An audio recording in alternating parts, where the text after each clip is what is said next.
Assalamualaikum warahmatullahi wabarakatuh. Apa kabar anak-anak semuanya?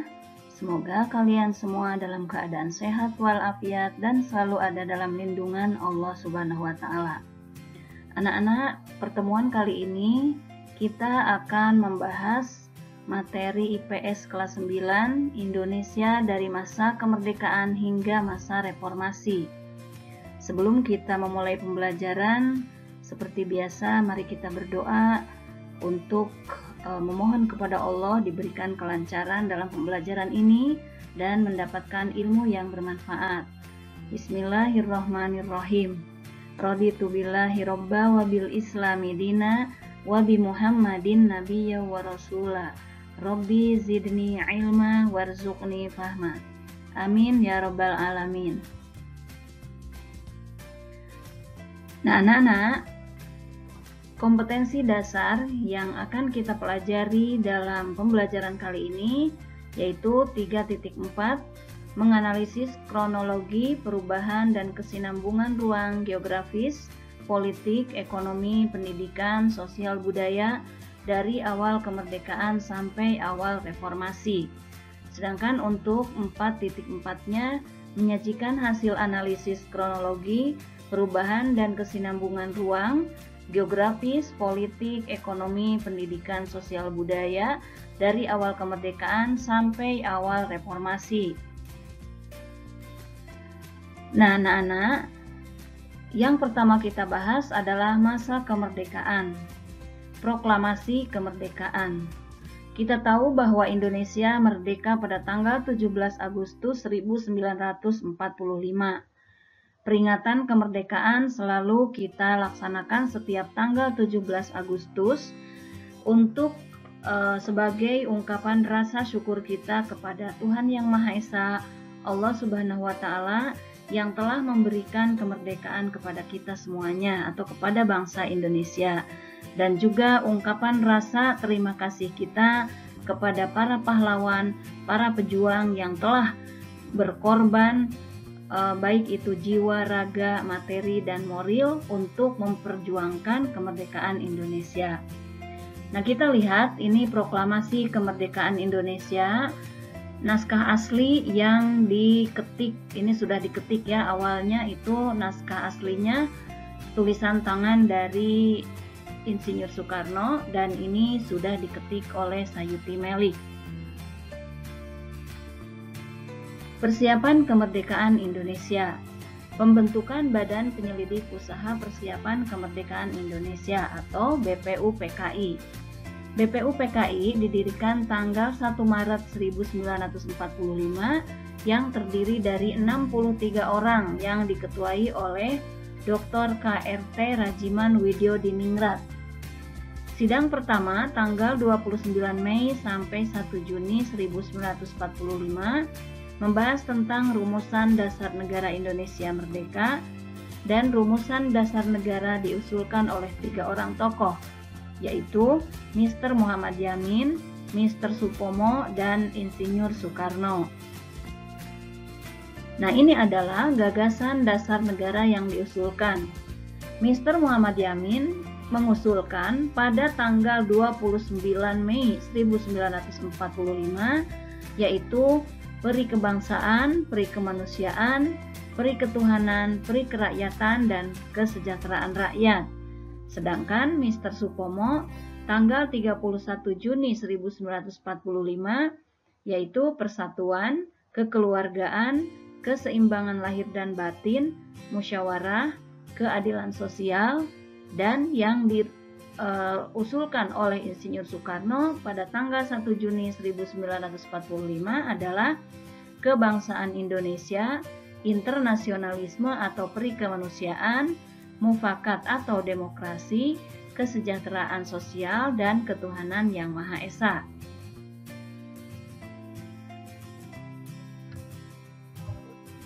Nah, karena dari awal sampai akhir sidang ini belum ditemukan kesepakatan rumusan dasar negara Republik Indonesia yang tepat, jadi kemudian dibentuklah panitia kecil yang beranggotakan 9 orang. Ketuanya adalah Insinyur Soekarno.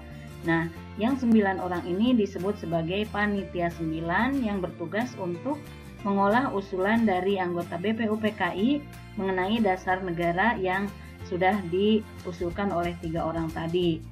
Nah, kemudian Panitia 9 ini menghasilkan rumusan yang disebut Jakarta Charter atau Piagam Jakarta. Nah, ini yang kalian lihat, ini adalah Piagam Jakarta.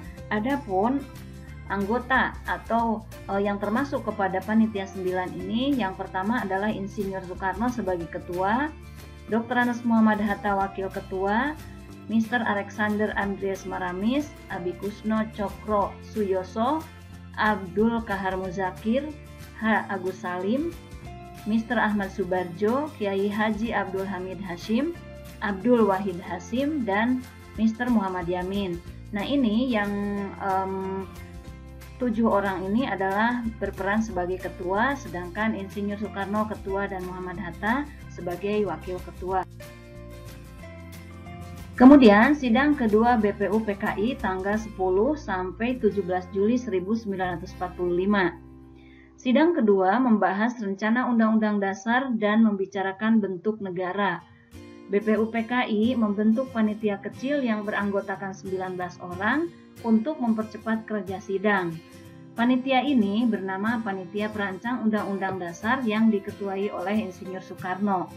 Dan pada tanggal 14 Juli 1945, Panitia Perancang Undang-Undang Dasar ini melaporkan hasil kerja panitia, yaitu Pernyataan Indonesia Merdeka, Pembukaan Undang-Undang Dasar, dan Batang Tubuh Undang-Undang Dasar 1945. Selanjutnya, pembentukan Panitia Persiapan Kemerdekaan Indonesia atau PPKI. Nah, pada tanggal 7 Agustus 1945, BPUPKI dibubarkan karena dianggap tugasnya sudah selesai. Maka kemudian dilanjutkan dengan membentuk Panitia Persiapan Kemerdekaan Indonesia yang disebut PPKI.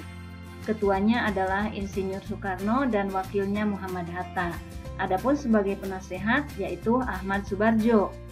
Anggota PPKI terdiri dari 27 orang. Tugasnya adalah mempersiapkan segala sesuatu berkaitan dengan keperluan pergantian kekuasaan dari pihak Jepang kepada bangsa Indonesia.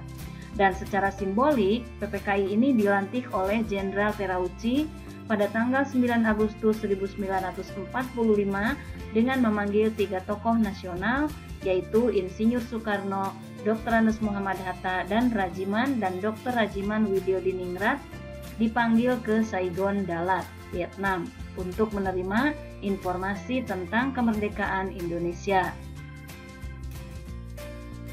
Nah, selanjutnya sebelum semuanya berlanjut, maka di sini terjadi peristiwa Rengas Dengklok. Adapun kronologi kejadian yaitu pada tanggal 14 Agustus 1945, Jepang menyerah tanpa syarat kepada sekutu. Dan informasinya baru sampai pada tanggal 15, baru tersebar ya. Kemudian golongan muda yang dipimpin oleh Sultan Syahrir menemui Soekarno-Hatta dan minta untuk segera memproklamirkan kemerdekaan Indonesia. Soekarno-Hatta tidak setuju karena pelaksanaan proklamasi harus melalui PPKI, yaitu yang sudah disepakati tanggal 24 Agustus 1945. Karena tadi bahwa tugas PPKI itu adalah untuk mempersiapkan Panitia Persiapan Kemerdekaan Indonesia. Selanjutnya, tanggal 16 Agustus 1945 pukul 4.30, Soekarno-Hatta dibawa ke Rengas Dengklok, Karawang, Jawa Barat. Kenapa? Karena Soekarno dan Hatta ini tidak setuju untuk segera memproklamirkan kemerdekaan Indonesia.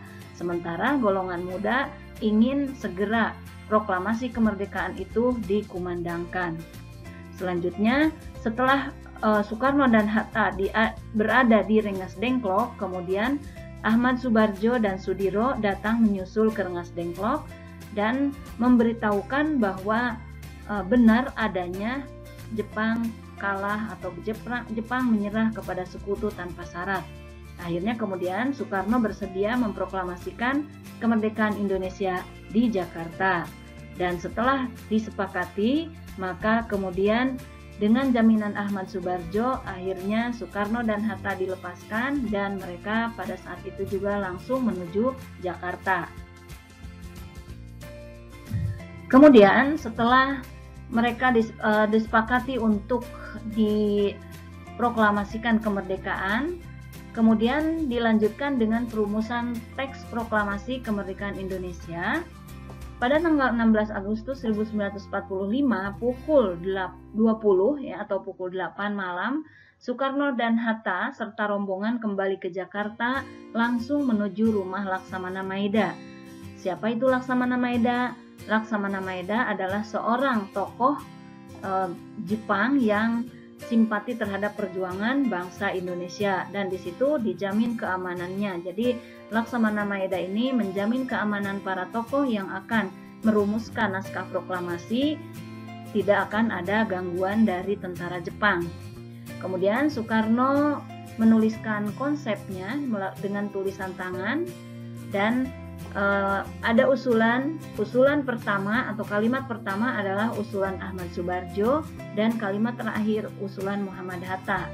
Setelah selesai, naskah itu kemudian diketik oleh Sayuti Melik dengan mengadakan perubahan, yaitu kata tempo diganti dengan tempo, tadinya tempoh ya. Kemudian kata wakil-wakil bangsa Indonesia diganti menjadi atas nama bangsa Indonesia. Selanjutnya penulisan tanggal yang tertera Jakarta 17/8/05 menjadi Jakarta hari 17 bulan 8 tahun 05. Naskah proklamasi itu selanjutnya ditandatangani oleh Soekarno-Hatta atas nama bangsa Indonesia, lalu dibacakan pada pagi harinya di Jalan Pegangsaan Timur nomor 56 Jakarta pukul 10 waktu Indonesia Barat, dan dilanjutkan dengan pengibaran bendera merah putih oleh Latif Hendraningrat dan Suhud. Sambutan rakyat terhadap proklamasi kemerdekaan. Nah, yang pertama adalah diadakannya rapat raksasa di lapangan Ikada. Ikada itu Ikatan Atletik Jakarta yang sekarang menjadi kawasan Monas ya. Jadi setelah proklamasi dibacakan bahwa menunjukkan itu adalah tonggak perjuangan bangsa Indonesia sudah mencapai puncaknya, yaitu sudah merdeka. Nah, begitu senangnya rakyat Indonesia mendengar bahwa Soekarno dan Hatta sudah memproklamasikan kemerdekaan Indonesia dan menunjukkan bahwa Indonesia sudah terlepas dari pengaruh atau dari penjajahan Jepang ataupun penjajahan negara-negara yang lain. Nah, di sini untuk mewujudkan rasa senangnya, maka rakyat Indonesia menginginkan adanya pertemuan antara mereka rakyat Indonesia dengan tokoh atau dengan pemimpin ya, yang pada saat itu sudah ditentukan atau sudah diangkat Soekarno sebagai presiden dan Muhammad Hatta sebagai wakil presiden. Nah, kemudian diadakanlah rapat raksasa di lapangan Ikada. Dalam rapat raksasa ini Soekarno berpidato di hadapan ribuan rakyat dalam sejarah kemerdekaan Indonesia lengkap. Rapat ini dipelopori oleh Komite Van Ekti dengan tujuan untuk menyambut kemerdekaan dan memperkuat mental rakyat mengenai kemerdekaan serta mempertemukan rakyat dengan para pemimpinnya. Rakyat ini juga sekaligus melegitimasi pemerintahan Republik Indonesia yang sah, termasuk lembaga eksekutif, legislatif, dan yudikatif. Menunjukkan kewibawaan pemerintah RI di mata rakyatnya dan sukses meningkatkan kepercayaan rakyat akan kekuatan bangsa sendiri untuk mempertahankan kemerdekaan. Terbentuknya NKRI. Yang pertama adalah pengesahan Undang-Undang Dasar 1945. Rapat PPKI beragendakan untuk menyepakati pembukaan dan Undang-Undang Dasar Negara Republik Indonesia, Piagam Jakarta sebagai rancangan awal dengan sedikit perubahan disahkan menjadi Undang-Undang Dasar yang terdiri atas pembukaan, batang tubuh yang terdiri dari 37 pasal, 4 pasal aturan peralihan, dan 2 ayat aturan tambahan disertai dengan penjelasan. Kemudian pemilihan presiden dan wakil presiden, yaitu Soekarno dan Hatta ditetapkan sebagai presiden dan wakil presiden pertama Republik Indonesia secara aklamasi dalam musyawarah untuk mufakat. Pembagian wilayah Indonesia, jadi pada awal kemerdekaan Indonesia disepakati ya dalam rapat PPKI tanggal 19 Agustus 1945 bahwa wilayah Indonesia menjadi 8 provinsi, yaitu Sumatera, Jawa Barat, Jawa Tengah, Jawa Timur, Sunda Kecil, Maluku, Sulawesi, dan Kalimantan. Pembentukan kementerian. Nah, di dalam pembentukan kementerian ini dibentuk 13 kementerian dan ditambah dengan menteri negara, selanjutnya ditambah juga dengan 4 lembaga ya, 4 lembaga yang setaraf dengan menteri negara. Contohnya di sini Menteri Dalam Negeri RAA Wiranata Kusuma, Luar Negeri Ahmad Subarjo, Menteri Keuangan Maramis, Kehakiman Supomo, Kemakmuran Insinyur Surahman Cokro Adi Suryo, kemudian Menteri Keamanan Rakyat Supriyadi, Menteri Kesehatan Dr. Kemudian Menteri Pengajaran Ki Hajar Dewantoro, Menteri Penerangan Amir Saripudin, Menteri Sosial Iwa Kusuma Sumantri, Menteri Pekerjaan Umum Abi Kusno Cokro Sujoso, Menteri Perhubungan Abi Kusno juga ad interim ya, Menteri Negara Wahid Hasim, Menteri Negara juga Oto Iskandar Dinata, dan Menteri Negara lagi RH Sartono. Kemudian ditambah 4 lagi pejabat negara, yaitu Kusuma Atmaja Mahkamah Agung, Gatot Taruna Miharja Jaksa Agung, A.G. Pringgodigdo Sekretaris Negara, dan Soekarjo Wiryo Pranoto Juru Bicara Negara. Nah, selanjutnya pembentukan Komite Nasional Indonesia Pusat atau KNIP. Tanggal 22 Agustus 1945, rapat PPKI yang membentuk KNIP atau Komite Nasional Indonesia Pusat menggantikan PPKI. Soekarno-Hatta mengangkat 135 orang anggota KNIP yang mencerminkan keadaan masyarakat Indonesia. Mereka dilantik tanggal 29 Agustus 1945. Tugas dan wewenang KNIP adalah menjalankan fungsi pengawasan dan berhak ikut serta dalam menetapkan garis-garis besar haluan negara atau GBHN. Selanjutnya, membentuk kekuatan pertahanan dan keamanan. Pada tanggal 23 Agustus 1945, Presiden Soekarno mengesahkan BKR atau Badan Keamanan Rakyat sebagai badan kepolisian yang bertugas menjaga keamanan. Dan pada tanggal 5 Oktober, berdirilah TKR atau Tentara Keamanan Rakyat. Supriyadi sebagai tokoh perlawanan tentara peta terhadap Jepang di Blitar terpilih sebagai pemimpin TKR. Atas dasar maklumat itu, Urip Sumoharjo segera membentuk markas besar TKR yang dipusatkan di Yogyakarta. Nah, ini adalah anak-anak apa yang Ibu bisa jelaskan mengenai proklamasi kemerdekaan sampai kemudian pembentukan Badan Penyelidik Usaha Persiapan Kemerdekaan Indonesia dan pembentukan Panitia Persiapan Kemerdekaan Indonesia serta sambutan rakyat Indonesia terhadap proklamasi kemerdekaan Indonesia dan juga terbentuknya Negara Kesatuan Republik Indonesia. Mudah-mudahan apa yang sudah Ibu jelaskan bisa dipahami dan bisa menambah wawasan kalian semua. Nanti kita akan lanjutkan kembali dengan pembahasan selanjutnya. Sekian dari Ibu, mohon maaf bila ada kekurangan atau kesalahan. Kita tutup. Wassalamualaikum warahmatullahi wabarakatuh.